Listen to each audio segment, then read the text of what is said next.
How to make your TikTok account private. This quick tutorial will show you exactly how to change your TikTok privacy settings and control who can view your content. First, open the TikTok app and log into your account if you haven't already. Next, tap on your profile icon in the bottom right corner of the screen to open your TikTok profile.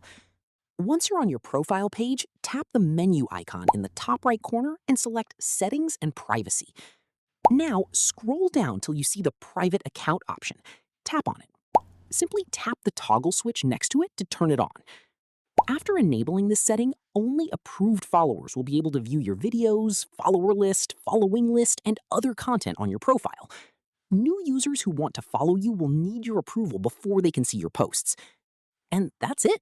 Your TikTok account is now private, giving you more control over who can access your content and interact with your profile. If this tutorial helped you make your TikTok account private, don't forget to like the video and subscribe for more TikTok tips, privacy guides, and social media tutorials.